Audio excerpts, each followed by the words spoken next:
خوش آمدید۔ آج کے اس تجزیے میں ہم ایک انتہائی دلچسپ اور گہری تاریخی داستان کا جائزہ لینے والے ہیں۔ بات ہوگی ڈاکٹر اسرار احمد اور تنظیم اسلامی کے آغاز کی۔ یہ سمجھنا واقعی ضروری ہے کہ آخر ایک چھوٹی سی سوچ ایک اتنی بڑی نظریاتی تحریک میں کیسے تبدیل ہو جاتی ہے۔ تو چلیے شروع کرتے ہیں۔ ٹھیک ہے، اب اس میں ذرا گہرائی تک جاتے ہیں۔ 1974 کا یہ کال سنیے جو اپنے آپ میں ایک تاریخ ہے۔ ڈاکٹر اسرار احمد نے فرمایا تھا، مجھے اس راستے پر چلنے کے لیے ایک شیر کی بہادری اور ایک باز کے تجسس کی ضرورت ہے۔ مطلب سوچنے کی بات ہے، یہ الفاظ اس عظیم مقصد اور عزم کو ظاہر کرتے ہیں جس کے تحت نئے سفر کا آغاز ہو رہا تھا۔ یہ بالکل بھی کوئی معمولی فیصلہ نہیں تھا۔ پہلا حصہ دی کال ٹو ایکشن، یعنی عملی قدم کا آغاز۔ یہاں ہم اس دستاویز کو دیکھ سکتے ہیں، دی جینیسس آف تنظیم اسلامی۔ یہ اصل میں اس تاریخی لیکچر پر مبنی ہے جو جولائی 1974 میں لاہور کے ایک قرآنک ٹریننگ کیمپ میں دیا گیا تھا۔ یہی وہ ٹرننگ پوائنٹ تھا جہاں اعلان ہوا کہ اب صرف درس و تدریس کافی نہیں، بلکہ ایک باقاعدہ منظم اسلامی جماعت بنانی پڑے گی۔ اب آتے ہیں دوسرے حصے کی طرف، پوئٹری، پارٹیشن اینڈ اویکننگ۔ آخر 1974 کے اس فیصلے کے پیچھے کی پوری کہانی کیا تھی؟ چلیے آگے بڑھتے ہیں اور دیکھتے ہیں کہ یہ تصور کیسے پروان چڑھا۔ 1932 میں حصار میں پیدائش ہوتی ہے، پھر 1947 کا وقت اور پاکستان ہجرت، 1954 میں میڈیکل کی تعلیم مکمل ہونے کے ساتھ ہی جماعت اسلامی میں شمولیت، لیکن حیران انگیز طور پر صرف 2 سال بعد ہی یعنی 1956 میں استعفیٰ آ جاتا ہے۔ یہ ٹائم لائن دکھاتی ہے کہ چند ہی دہائیوں میں حالات نے کتنی تیزی سے رخ بدلا۔ یہاں جو بات واقعی دلچسپ ہے نا، وہ یہ کہ 2 بالکل مختلف شاعرانہ تصورات نے شروعاتی سوچ پر کتنا گہرا اثر ڈالا۔ ایک طرف علامہ اقبال ہیں، جن کی شاعری امید، روشن مستقبل اور اسلامی نشاط ثانیہ سے بھری ہوئی ہے، اور دوسری طرف الطاف حسین حالی، جہاں امہ کے زوال پر ایک گہرا دکھ اور غم نظر آتا ہے۔ ان دونوں متضاد خیالات نے مل کر بچپن میں ہی مسلم امہ کے ماضی اور مستقبل کے حوالے سے ایک شدید بیداری پیدا کر دی تھی۔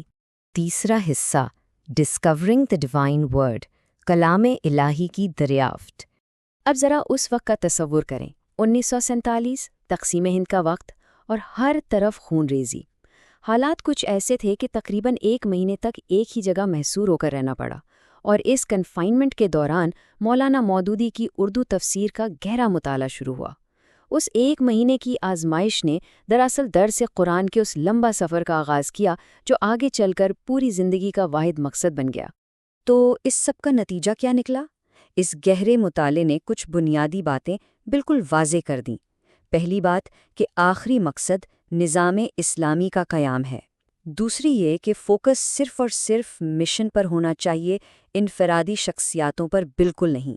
اور تیسری، سب سے اہم بات کہ دعوت دینا اور دین کو مکمل طور پر قائم کرنا ایک لازمی فرض ہے۔ یہ باتیں اب ان کی سوچ کا پختہ حصہ بن چکی تھیں۔ چوتھا حصہ، رائز ودن جماعت اسلامی۔ ایک عام طالب علم سے شروع ہونے والا سفر اور 1952 تک اسٹوڈنٹ ونگ کی قیادت یعنی ناظم اعلیٰ کا عہدہ۔ میڈیکل کی سخت پڑھائی چل رہی ہے، لیکن ساتھ ہی ساتھ ٹریننگ کیمپس بھی ہو رہے ہیں، نشریات کی ادارت بھی سنبھالی جا رہی ہے۔ تحریک کے مقصد میں اس قدر ڈوب جانا اس بات کا واضح ثبوت تھا کہ نظریات کے معاملے میں کوئی سمجھوتا نہیں کیا جا سکتا۔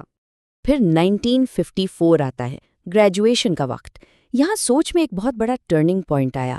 یہ سامنے موجود حدیث نبوی واضح طور پر دینی فرائض کے 5 بنیادی پہلوؤں کو بیان کرتی ہے، اور حقیقت میں یہی آگے کے عملی سفر کی بنیاد بنی۔ یہ 5 لازمی اعمال آخر کیا ہیں؟ جماعت یعنی تنظیم میں رہنا، سننا، اطاعت کرنا، ہجرت اور جدوجہد۔ اس اہم دریافت نے یہ بات بالکل طے کر دی کہ بنا کسی منظم جماعت کے چند دن گزارنا بھی ٹھیک نہیں ہے۔ یہی وہ شدید احساس تھا جس نے باقاعدہ طور پر جماعت اسلامی کی ممبرشپ لینے پر آمادہ کیا۔ لیکن پھر کیا ہوا؟ 5واں حصہ، ڈسلوژنمنٹ اینڈ ریزگنیشن۔ تو اہم نقطہ یہ ہے کہ ان سب کے بعد حقیقت میں کیا رخ اختیار کیا۔ یہ کوٹ دیکھیے، جماعت اپنے مقصد سے پیچھے ہٹ چکی تھی اور صرف ایک پرو اسلامک اور نیشنلسٹ پولیٹیکل پارٹی بن کر رہ گئی تھی۔ بغیر کسی طرفداری کے ہم یہاں دیکھ سکتے ہیں کہ ان کے نقطہ نظر میں تحریک انقلابی مقاصد چھوڑ کر روایتی سیاست کی طرف جا رہی تھی۔ یہی وہ تکلیف دہ احساس تھا جس نے اس کٹھن فیصلے کی بنیاد رکھی۔ اور پھر 1956 میں ایک زبردست بحران کھڑا ہو گیا۔ نئے سیاسی مواقع کی وجہ سے جماعت کی میتھڈالوجی بدل رہی تھی۔ اس پر ایک مکمل 250 صفحات پر مشتمل تحقیقی دستاویز لکھی گئی۔ پارٹی کے اندر لگ بھگ 6 مہینے تک شدید کشمکش چلتی رہی اور آخرکار نظریاتی اصولوں کو ترجیح دیتے ہوئے استعفیٰ دے دیا گیا، جس میں 70 سے 80 دیگر اشخاص بھی شامل تھے۔ یاد رہے، یہ علیحدگی کسی ذاتی جھگڑے کی وجہ سے نہیں، بلکہ مکمل طور پر ایک نظریاتی فیصلہ تھا۔ چھٹا حصہ جینیسس آف تنظیم اسلامی، واپس اسی 1974 کے آغاز پر آتے ہیں جہاں سے ہم نے شروعات کی تھی۔ اب دیکھیے، 1956 میں استعفیٰ دینے کے بعد فوراً ہی کوئی نئی جماعت نہیں بن گئی، بلکہ 1956 سے 1974 تک کے جو 18 سال تھے نا، وہ صرف قرآن کے درس و تدریس کے لیے وقف رہے۔ یہ ایک سیف ہیون تھا، ایک ٹھہراؤ کا دور، عملی سیاسی جادوجہد کی بھیڑ سے نکل کر صرف اور صرف لوگوں کو آگاہ کرنے پر توجہ دی گئی تاکہ جب صحیح وقت آئے تو ایک سچی جماعت قائم کی جا سکے۔ لیکن آخرکار 1974 میں وہ لمبا انتظار ختم ہوا۔ اس پیوٹل لمحے کی دستاویزات ہمیں دکھاتی ہیں کہ فیصلہ کر لیا گیا تھا کہ اب دوستوں اور ہم خیال ساتھیوں کو ایک ڈسپلن میں لا کر ایک نئی اور منظم جماعت بنائی جائے گی، ایک ایسی جماعت جو مکمل اسلامی نظام کے قیام کے لیے جدوجہد کرے، اور بالکل یوں اس نئی تحریک نے جنم لیا۔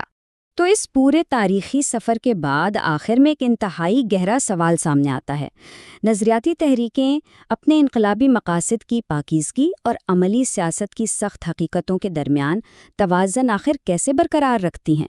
یہ ماضی کی کشمکش، وہ استعفیٰ اور پھر ایک نئی تنظیم کا قیام دراصل اسی سوال کا عملی جواب تلاش کرنے کی ایک داستان ہے۔ امید ہے اس تجزیے سے آپ سب کو تاریخ اور ان تحریکوں کو دیکھنے کا ایک نیا اور واضح زاویہ ملا ہوگا۔ اس غور و فکر سے بھرپور سفر میں ساتھ رہنے کا بہت شکریہ۔